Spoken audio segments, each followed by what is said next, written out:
Welcome to the B-Sides and Beers podcast.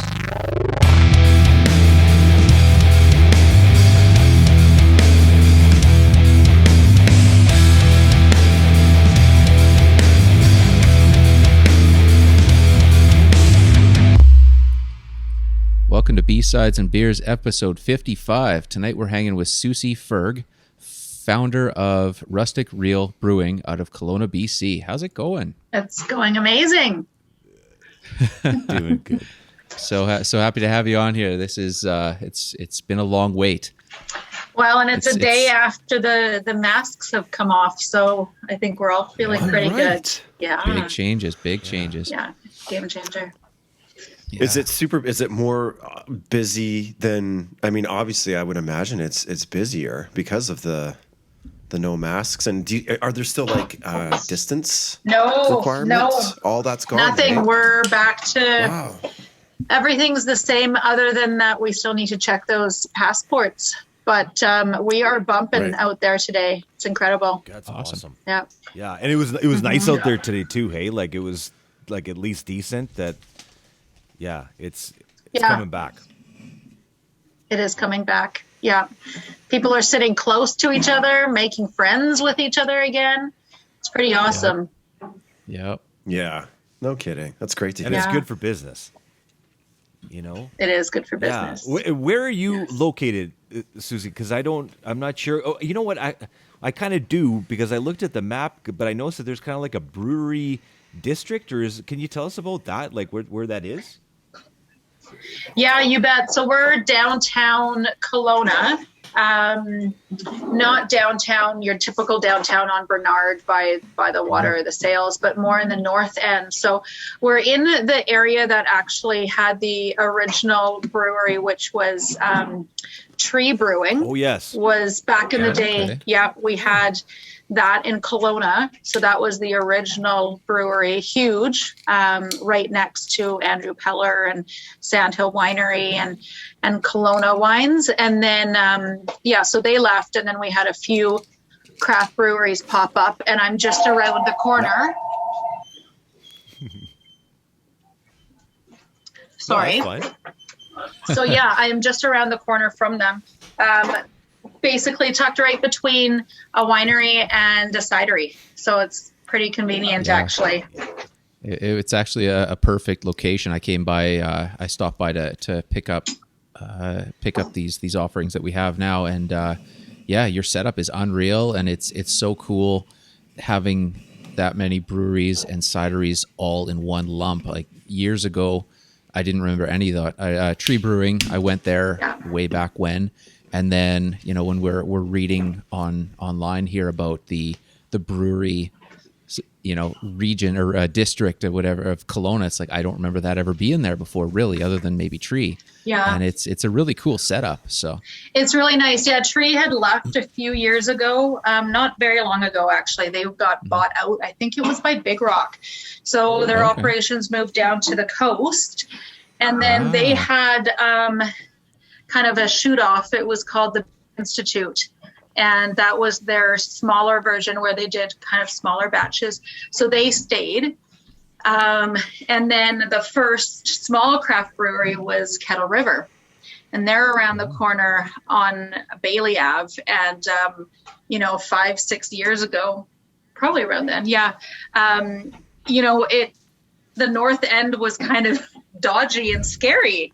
And I wouldn't have ever taken my parents to a little brewery down some random back road. But they chose a really good location to open their brewery, because then we had Redbird pop up, Vice and Virtue, and then the next one was us. And then a couple more opened up. So it's gotten to be an awesome space or awesome area, kind of like how in Vancouver you've got all of these breweries that are in kind of an industrial area, and then it expanded.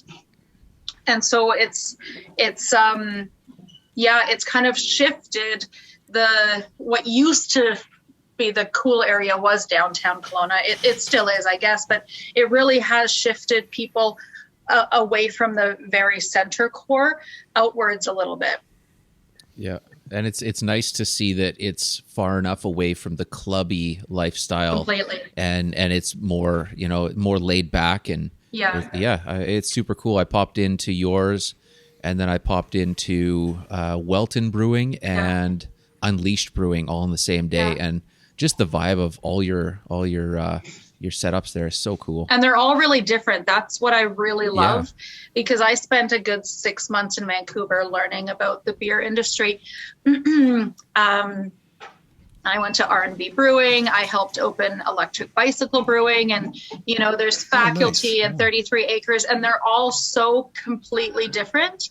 And so it's really nice here too, because we all have a different vibe, and we all have different styles of beer as well. So I love that.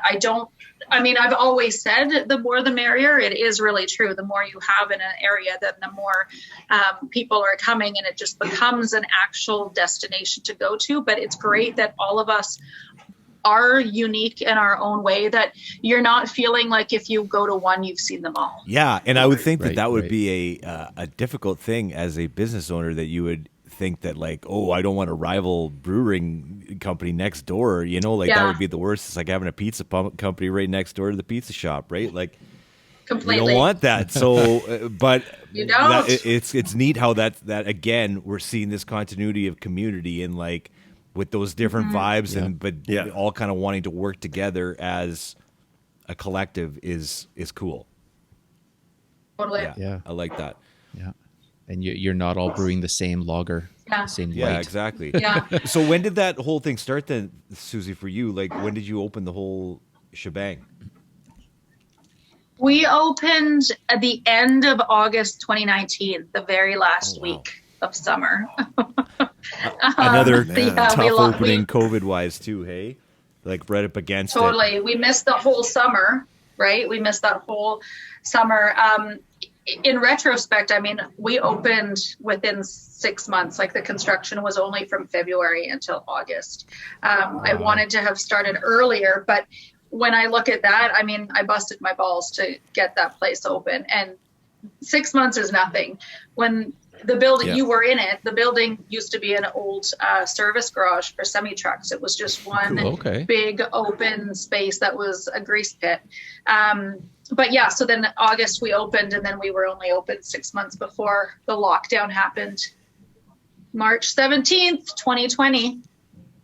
Yeah. Like, that's an amazing storm to weather after opening such, like, wow, So good for you that this is like today and it's come off, and like, that's huge, right?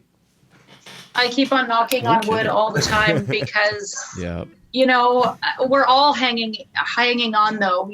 Right now people think that it's over, and the reality is though that the last few months have been the hardest for everyone, because you're back to paying full rent. There are no subsidies, and yet you're in your hardest months of the year. Right. So still really hanging on tooth and nail, but feeling positive nonetheless, Were there changes to your business model that you weren't expecting as a result of the restrictions? Like, I would imagine, like food wise, or. Well, we always had a full kitchen, but my model was more of a counter service. So when we opened, you came to the bar to order food and drink. And then we had some food runners to, go and bus tables and bring out your food. But anytime you put in an order, you had to come to the bar, which it didn't work for COVID, because you had to sit and stay, right? You couldn't be up and mingling. So it really actually screwed us, because the wage costs went through the roof for me. And that was never part of the plan. So now I had far more staffing than I ever anticipated. And those costs, I don't know if that really, I never had anything to compare to before COVID, right? Those first 6 months of being open, they're nothing. You can't compare that to anything. It's your first months of business. So the hard thing is to try and see where would we have been had we had a full year of just counter service versus a year of table service, right?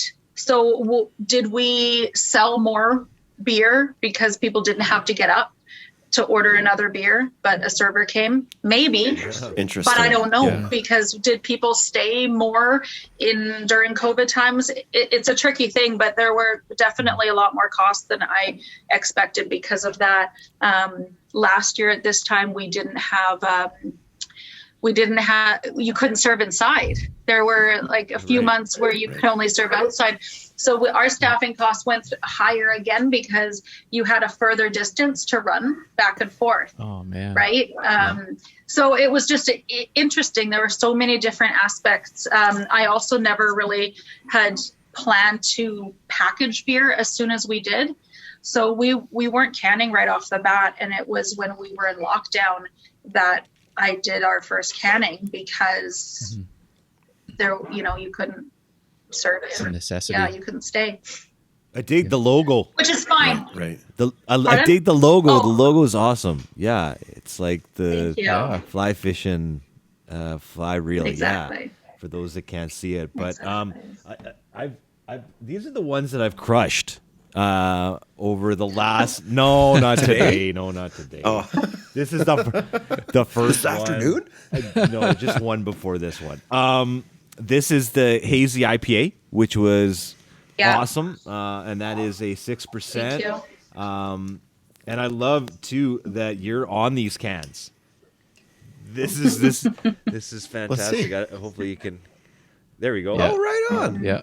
I'm not egotistical. Oh. It's just that that was myself and my first dog, Walter, my Bernese, who came with me everywhere. And I wanted that to be on the can because I wanted to bring the actual personal touch to the product rather than you just drinking a beer. I wanted to have, like, my whole business model, which also COVID screwed, was human connection. So making friends, having long tables, you're making friends with your neighbor. And that was why I wanted that little graphic on the back of the can, just to connect that when you're drinking a beer, you're connecting to where that actually came from, that it isn't just some big conglomerate, but it's actually, I might have a big building, but it's just little old me, and I like to sit on a dock and fish and drink beer and hang out with my dog. Yeah, Yeah. it's awesome. It's awesome, and I love the light dark rating system there, and the mild and hoppy as well. And like ways that because we've talked about this too, where there's so many numbers on cans sometimes, it's very difficult to see what it is and what you're actually drinking. But I like this. It's pretty like layman's terms almost. It's pretty visual, Yeah. right? Yeah, Yeah. which is good. I appreciate Kind it. of like looking at kind of like looking at a fancier coffee where it gives you the whole breakdown of the Yeah. notes and the hints of this and the Yeah. super cool. Well, and so with our taster flights, our beer taster flights, we have these little, I call them beer business cards, but they have all the information that's on the back of the can. So the description of the beer, the percentage, the IBUs, but then also that little scale on it. Yeah. And with the color of the beer, like they're all color coordinated to the can of beer, so that on your flight, then you've got all your full information of the beers that you're drinking. Because when I did my abundance of beer research and brewery research, I hate flights. I hated flights because you'd get one and there'd be a number 1, 2, 3, 4, right? Or A, B, C, D, or they'd have shapes and stuff. But you're usually sitting somewhere so far away from the menu that you can't read. You can't see what it is that you're actually drinking. By the third one, you've forgotten what the order was, what you ordered. You have no idea anymore, and you're just frustrated. So I wanted to have that. So we just, instead of writing and it's chicken scratch, we just put these little business cards into the flight box. And then also it's the size of a business card that you can take with you to remember that that's the beer you liked. Brilliant.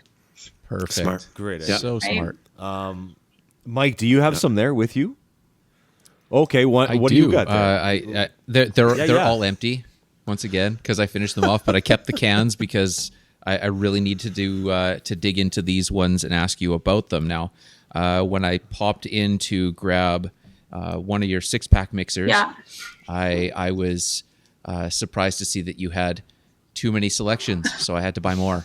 And so I went in there, and you have a 6-pack mixer of more of a summer style beers, and then you have your more winter style beers. So it's like, okay, I have to get this extra one and go through those. And out of that, the ones that really stuck out to me were the winter ones, just for personal preference. But you have the coffee blonde, the nitro coffee stout, the spiced amber, and the gingerbread ale, and they were all unreal. Thank you. Like ridiculously so good. Thank you. I think the two that stood out of those were the gingerbread ale and the spiced amber. Like I just want to come by and get a whole bunch of those because they were so good, man. The spiced amber is the one that we sold out of the quickest during the winter. That was, it's because it's spicy, but it's light, right? So people really like that. It's an amber ale, sorry? Yes. Yeah. Yeah, great idea. Let's see that can. I don't know if you can. Oh, yeah. Cool. So I got the hazy IPA. I got the red IPA. Oh yeah. Which was Nice. fantastic. I don't think I've ever had a red IPA, and if I had it, it wasn't memorable. But this was excellent. Again, fantastic. Then I had I was super excited because I had the brown ale, and I love brown ale, and this was again great. Thank you. Another kind of a classic brown ale. And it was light too. It was really good. I'm drinking the porter right now. I saved that one for tonight. So, and the porter is also good and 5.5%, but super chocolatey and good. Yeah, just. God damn it! Why am I not drinking a beer right now? This is hurting my soul. We won't tell. Yeah. Just put in the order now, and it'll just come in an hour. You're right, actually. And then the last one, which I said saved, because I kind of wanted to pour it with everybody, kind of like the family there, but it was the raspberry hibiscus sour, and that was a totally different experience on that one. But super tart too, but it was good. It was good. I probably could do tart but not sour. That's it. Yeah. That's it. Yeah. But one, I could probably do one of those. I couldn't probably sit down and drink a whole pile of those, but pretty much the rest of these I could crush about 1,000 of those each. Yep. So that's what. See, I'm sitting over here super jealous because these guys always get the stuff from the mainland, and I'm sitting over here on the island, and so we do these beer reviews, and I'm just like, sounds really good, guys. It's a tragedy. Jeez. What are you drinking, Dane? What do you got? Yeah. Well, I've got a backcountry Widowmaker. The Widowmaker, yes. Yeah, so good, so good. I used to teach in Vancouver, and when I would take the ferry over, there is a bar at Horseshoe Bay. Dang, the names escaped me. Anyway, I would go there and get a pint of Widowmaker while I waited for my ferry every single time. Nice. So good. Nice. Yeah. But I'm intrigued. All this stuff sounds really good. I'd love to. That porter, Mike, you really sold it to me there. Yeah, it's so. I should have probably poured it out because it looks dark, I can't really see, but it looks the meter's all the way on the dark side. It's cranked all the way to 11 on that one. Yeah, Full throttle. Yeah, full throttle. Sure, and I like the colors too. I like the color coordination that you mentioned too. I like that look as well on it. It's pretty distinct, but basic too. A simple kind of can as well, right? So. Well, so this is the thing. Everything I did is because of my personal preference, which maybe not everyone's into. I I get really overwhelmed when I go into a liquor store. I actually don't anymore, I guess, because I own a brewery and I just have Why would access you? to everything I need. But the thing is, when I go into a liquor store, there's so much product, but there's amazing artwork on all of the cans. But for me, it's really visually overwhelming. And then because a lot of the times one brand will have different artwork per product, I have a hard time knowing where I'm looking to get that specific brand. And sometimes I think, you know, a can might look really amazing on its own, but once you've got it on a shelf with a million other products, it all not blends in, but it just gets so visually overwhelming that you're like, what am I even looking at? What am I looking for? You're trying to read look for the specific company, the specific product that company has. So for me, it's just too much. I'm not an artsy person, and maybe that's why too, but I like when a company has a certain look that all of their cans have or bottles have, maybe different artwork, sure, but where you can always tell that that's that company. Like Fernie, they have the color block, right? Like a third of the can is one color and 2/3 is another. Yeah. And it's not the same color on all of them, but you know that that's Fernie because they've got that color block. And so that's why I did that with our cans, is that it is the same, but the color is different. So then you know that's Rustic. It's easy to see. It's easy to grab. Yeah. Right. Yeah, we've talked about that quite a few times on the podcast, where it's the less art on it seems to stand out nowadays, as opposed to you know, because now everybody's jumping on the huge artwork. And how you mentioned having some sort of a consistency with artwork and standing out. There's a couple ones that stand out that have very, very busy artwork on their cans, but you know it's them. Right. Like Parallel 49 with Steve Kitchen's artwork, or I've got a Cannery Brewing Maple Stout, and all their stuff. It's super busy, but you can tell the artwork stands out. Or what's the other one? Bad Tattoo. Yeah. Is the other one where you know it's them, but I mean, for everybody else, it's just a mess of colors. Oh yeah, I've talked about that too. Just wandering in the liquor store, I feel your pain, Susie, on that, because I just I'll lose myself. I'll be like, I've been in here for like 45 minutes. I haven't bought anything. Yes! I've looked at like all these different things, and I mean, like, it's been fun. Don't get me wrong. I think it's been fun, but at the same time, it's not been productive. You know, and I have nothing in my hands, and I just kind of want to get out of there, you know, with something. But, you know. Yeah. And looking at 40 different IPAs, and you know, and you don't know what's what I'm looking for by the end of it, but you know, totally. Yeah. And you know, you just want to walk out with like 2 buds, but you're like, I can't do that. Right? Super cans, walk out of here, man. Like, get out of here. But what do you got coming up? Like, what's coming up for the on tap? Like, can you reveal any? Coming up? So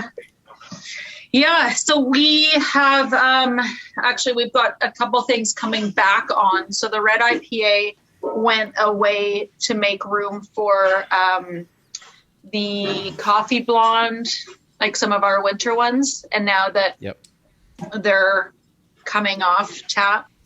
Yeah, exactly, the coffee blonde. We've got the red IPA coming back on.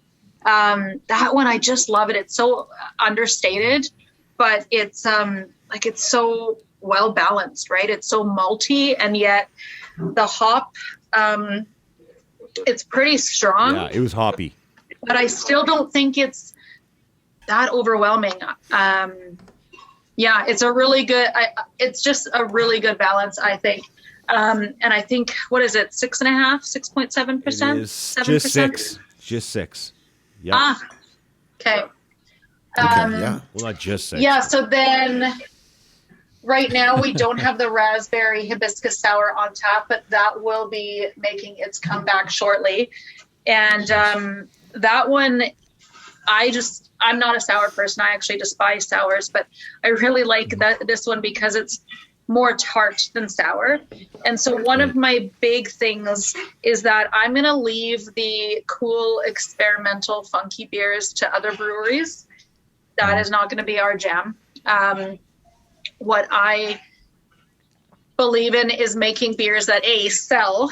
Like when you have a funky one where you're only going to have one of it, that's not going to make me money. Yeah. Let's be honest.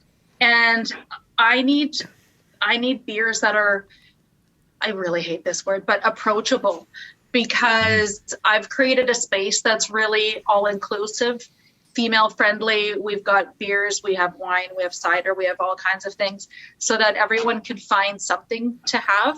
But if you are maybe not an experienced craft beer drinker, I want to be able to have some items on our menu that aren't scary for you to try. Yeah. So whether it's just a 5 ounce, 10 ounce, or you progress to a 16 ounce, I just want there to be items that aren't frightening for you to try. And so that's why that sour isn't actually that sour. It's more just tart. So it's kind of an introductory to sours, so that we can get people trying different things and getting slowly comfortable with it and then moving on to something more, right? Yeah, it's... I'm not a fan of sours either, but you're right. That's exactly what it tastes like. It just is more tart, and it's different than the other ones that I've had, for sure. But where they're kind of more. Well, it tastes like sourpuss, like has been poured in there, and it's just like it tastes like a syrup almost that's in the beer that to make it completely. I don't like that. So the ladies love the hibiscus sour, and we actually made a cocktail last year called the Double Header. So it's the sour, a shot of vodka, bar lime, and a little sparkling water. And holy Hannah, it is like a tasty tart juice that you could just drink all summer long. So that's a dangerous one. But so that one's coming back soon, and then we'll be bringing on coconut lime blonde again. Oh wow. So we had that for a really, really brief amount of time last year, and it sold out so quickly. So this year we'll be canning it as well, and it's our blonde, and then we toast the coconut and add lime zest, and it's yum. It's delicious. Yeah, and then we serve it with a lime wedge. Wow. Yeah. I'll be making a drive down as soon as that comes out. So yeah, I'm excited about it again. Can you fill up your? So that's a good one. Susie, can you fill up your growlers there too? Yeah. Okay. Yeah, you bet. Yeah, and then we're also bringing back the Hefeweizen again this year. So I think we had it last summer as well, just for a short period of time, and we were kind of thinking, are we going to do it this summer? I was really feeling like we needed to be super conservative. You know, COVID has scared the shit out of me. You know, you're not in a position really to make bold decisions and risks, but it's just such a great summer beer, and I'm German, and to have a proper Hefeweizen on tap is a big thing. So, and it has my hometown's namesake, so we call it the Rosenheim Hefeweizen, and it's just a nice proper German wheat. I am not into fucking with it and putting fruit in it. I don't have any understanding or comprehension with people putting apricot and any sort of shit in a Hefeweizen. And I also don't agree with putting it in a can. That is a no-no. You either have it in a bottle or you don't. Agreed. And so it needs to have that really good amount of banana clove, and I'm pretty excited that we're going to bring that one back again. Nice. Yeah. Awesome. Yeah. How do you get your hands on like that kind of stuff? Like, how do you get your hands on some banana clove? Like, where do you grab that from? Like, well, no. So it's actually just that flavor, that aroma. Those esters are just coming from the yeast. Okay, so it's okay. That's amazing. Yeah. And I was chatting with my brewer about it recently, because a lot of the times people make them really, really light in flavor, and that's always disappointing to me. It should have a really decent like full body, and you should have that strong aroma. But people will put too much yeast in. So I guess you need to underpitch it in order to get the right amount coming out. And so I'm pretty stoked that we're going to do it again this year. But yeah, it's all in the yeast. Interesting. We've been learning lots about yeast. So that's super nice. Totally.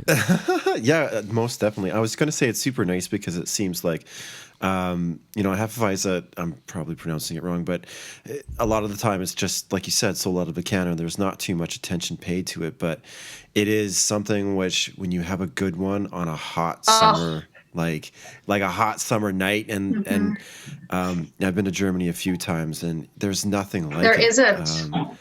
Yeah. So cheers to you. It's nice that you're saying that nay to the fruit, nine to the fruit, and a proper Hefeweizen for sure. But it's definitely not for everyone. It is quite an acquired taste. It's very unique, I think, because of the amount of yeast flavor that's in it. You're making me think it's like I haven't definitely had a good one now. Like it feels like I feels like I haven't had one. No. Because I haven't had it in a bottle, and Yes. I need to. If you want to have a good one, a proper one, you need to have, it's called Hucker Pschorr. So it's spelled like hacker and then Pschorr. It's a bottle with a pop top. Picture of a little funny little man, like a little uniformed man. Anyways, it's in a bomber bottle. That's the one. And so you pour most of it out into your glass, and then the end you swish it around so that you can get the last bits of yeast that are in the bottom of the bottle. You want to have that. Awesome. You want to pour that into your glass, and then you want like a really good solid like head like that on top. Wow. And what kind of glass is best for that? Just the regular like pint glass? The bigger the better. It's like a big. I don't even know what it's called, like a bulbous sort of one, but it's big. It is a big one. Like a tulip? Like a tulip glass? Yeah, kind of, but yeah. Okay. Yeah. Yeah. I've had them from like the very tall, like not large, but skinny tall. Mm-hmm. Yeah. But yeah. So that's nice. Coming out in the summer. That's coming It's out funny this because summer. I was for cool. Yeah. Cool. Yeah. Awesome. That's exciting. Like that's it is. Yeah. It is. But now I know how to drink that properly, so that's yeah. Mm-hmm. I'm intrigued about your venue. You say it's like a large space. Mm-hmm. Do you have any sort of like plans for live music or any kind of like fun promotions or activities? You know what? I love my space, and I was only going to sublease half of it originally, and then I went, screw it, I'm going to take it all. It's a 7,600 square foot building. That's big, yeah, it's huge. And there's an 1,100 square foot back garage bay that's completely separate. So we use that as overflow. We call it our beer hall. So it's our overflow space. Awesome. Nice. But it's also our event venue. So we've had a comedy show once or twice. We've got one coming up next week and another one in a month. So it's it's a great space. It's completely separate. It's what are the walls? Cinder block walls. So it's got great acoustic with the open wood roof. The ceiling. We had it was regular drywall before, and then my landlords ripped it off and cleaned it up, and it looks amazing. But it's great acoustics in there. So we used to have live music in that space, and then now we've just moved it into the main area. So every Thursday night we have a local artist coming in, and then I think we're going to be trying to have a comedy show once a month in the beer hall, and then we do other things like we had 3 weddings last year, and we've got a few of them booked again this year, specifically in that beer hall. I think We've got one big party happening in the main space, and then we've got a little room, we call it the community room, which seats about 25 people. And it has some windows that look into our brewery. So that space is really great. We've got a TV in there and barn doors that shut. So it's a great space if people are doing like a small staff Christmas dinner, family dinner. We've had like a rehearsal dinner in there before, just birthday parties, that kind of thing. So that's really great. We keep that, it's always open. It's part of the tap room seating, but you can kind of scooch that closed. And then, music in the main space. I think we're going to do a little bit more music on days like, Mother's Day, that kind of thing. I've got something in the works for Father's Day as well. So it's a great venue because it is quite open.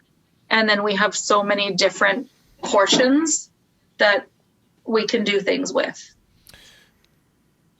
That's awesome. I mean, for me, it's strange. Like when I used to go to bars frequently. I have a baby boy now, so I don't go out as much.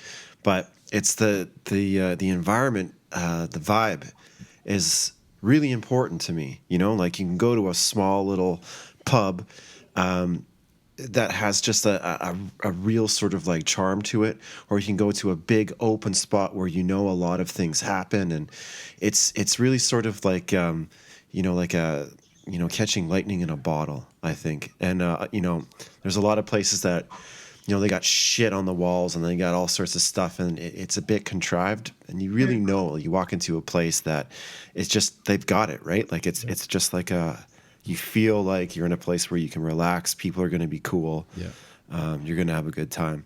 Totally. And I definitely felt that in your place. So. Oh, thank you. Yeah. Yeah, it's interesting because it's so tall, but we've brought, pallets and things with lights hanging down to kind of bring it to be more cozy, I guess. Yeah. Right. And that little extra room, like that gives that cozy little feeling again. Because I agree. I think atmosphere is everything.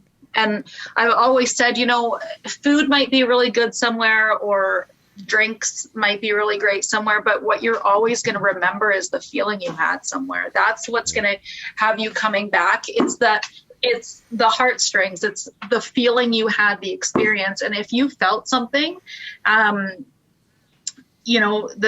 environment, how you felt with your friends there, that's what's always going to bring you back. And that way too, if you do have like a not great experience with food, or, something went awry, you'll still always go back because the feeling that you have a connection. It literally is always about the human connection. And if you've connected with people there, or you've just connected with the space and you felt good, that's where you'll always want to go.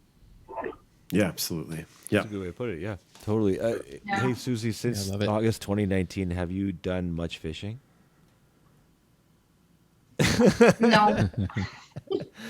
No. Oh gosh. No. Yeah, I didn't think so. I just wanted to ask. I didn't want to rub it in, but I just figured it was probably not lots. I know. Like, I think that's probably the one thing I miss. Like having back when I had a 9-to-5 Monday to Friday job, I'd hook up the tent trailer and grab my girlfriends and we'd go camping somewhere and then fishing, or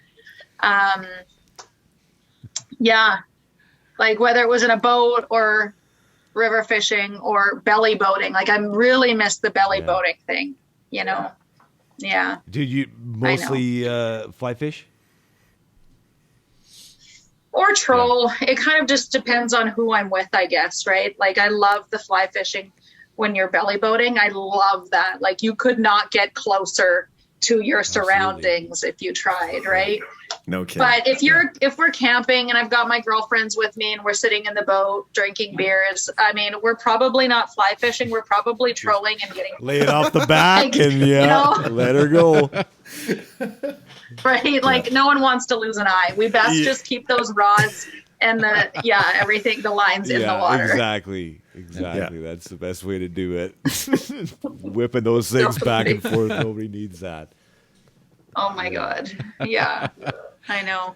And I don't think this is going to be the year for me either, but next year, I think, yeah, You'll get I'm there. hopeful. And one of my big dreams was to sponsor a fishing derby, like sponsor it with our beer. And Oh, wow. instead cool. of sponsoring, I would really actually like to create my own. Like why not just create a rustic reel fishing Great derby? idea. So Exactly. I Makes think sense. that'll happen next year. Like I think it will be possible. So that's probably the biggest dream of this whole venture, is to be able to combine all of those things. And even if it's not me fishing, at least being part of that and creating something that's an annual event, again, that is all about community and people making friends over something common and so wholesome, and not related to the phone and the computer. Like Yeah, that's going to be the big thing And next COVID, year. yeah. Like The just world needs leaving it. that- The world needs it. That's a fantastic idea. Yeah. I love that idea. And what a it. better place to drink rustic reel beer than at the rustic reel fishing derby. Right. Fishing Right. derby. Yeah. Yeah. And I know the owners of Trout Water. Yeah. They're a fishing supply store in Kelowna, and I've known them for years. Our family's known them for years, and to get them involved and to kind of do a whole weekend and have workshops happening on site of tying knots, not just like learning how to tie flies, but tying knots and all kinds of things. That's what I would love to have happen. We just had our International Women's Day event Tuesday night, which was super cool. We had a whole bunch of different ladies leading some short workshops, and to get to support locals, local business people, have them connect with other locals, teach them things, maybe gain new clientele. That's huge for me, to have a place, a business that can help other people's businesses grow. That's really, really exciting. And Tuesday was super awesome. And so I just think about things like doing a fishing derby, how many other companies that we could include in that to help them grow. And Yeah, there's a whole nother aspect to Yeah. that, which is exciting. Yeah. Yeah. Again, there's that red thread. I mean, with the number of breweries that we've spoken with, it's they're all rooted in community, and it's not just about making cool beer. No. It really is about being a part of the community, helping to facilitate community initiatives, and I think this is one of the reasons why we keep doing this. I mean, in the beginning, we were talking about music and drinking beer, and we didn't really know what we were drinking, and then we decided to actually speak to people who brewed beer so we could learn something. And for me, I'm learning about beer, but it's more about learning how breweries and craft breweries work. It's really interesting. There's a lot more to it than I initially different thought. from each one, but like you said, that common thread is through each one of these breweries that we speak to, right? And it's awesome. Yeah. It's a really cool. Yeah. And it's funny because I don't really get together or chat with the other breweries often at all. Partly because, you open, you hit the ground running, you're swamped, and then, COVID didn't help. But it's not like we all are like attached at the hip and we're all hanging out with each other all the time. But we all, bottom line, under everything, we all have exactly that feeling of community. It doesn't necessarily mean that it's just community within our industry. Like I always kind of say, how many accountants do you know that all hang out together and are all, no, you're in the same industry. You're not necessarily all buddy together like this, but maybe you have something that's underlining, which is, the feeling of community. So, everyone kind of has their own, say their own charity that they're focused on, or their own, section of community that they are encouraging and working with, but it's still exactly that it's small business people. And the beer is the product that we're selling, but it's not really actually what it's about. Right. Mm-hmm. Yeah. And that's what we're getting, right? That's the whole thing we're picking up, and that's cool. Hey, Susi, thank you so much for joining us on this. It was thank you. Really cool to meet you and talk to you.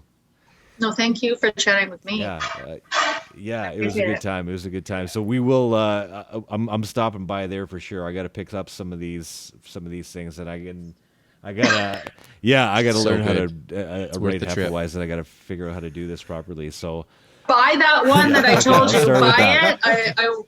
Yes. Yep. Take a picture or a video of yourself pouring it. Send it your way. Okay. Yes, I'll please, do it. I'll do it. I will look for it. Definitely. I'm looking for the little man on the bottle. Amazing. Perfect. Yeah. Thank you. Yeah, we'll throw it up on our IGs. Thank you. Yeah, do that for sure. For sure. All right, we want you guys to subscribe, share, and review this podcast. Keep it going, keep it strong, because we're having a great time entertaining you guys with B-Sides and Beers podcast.